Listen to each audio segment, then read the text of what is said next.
Hello বন্ধুরা, আজ চলে আসলো বিয়ের দিন। তো আমাকে কেমন লাগছে একটু কমেন্ট করে জানিয়ে দেবেন। তো চলুন এখন দেখি বিয়েবাড়ির আসরটা কিভাবে সাজানো হলো।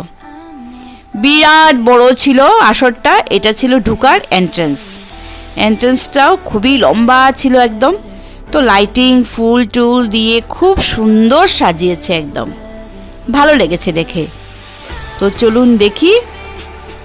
স্টার্টার্স দিয়েছিল, অনেকগুলো স্টার্টার্স দিয়েছিল, তা দেখেই পেট ভরে গেল। তারপর চলে আসলাম বিয়ের মণ্ডপে। এটা হলো বরযাত্রী পার্টিরা বসার জন্য।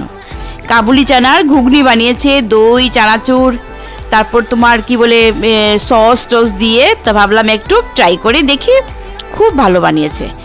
আর ছিল লিচুর শরবত। উফ, এটা কোনোদিনও খাইনি। লিচু তো খেয়েছি, শরবতটা খাইনি। তারপর রসগোল্লাও খেয়ে নিলাম একটা।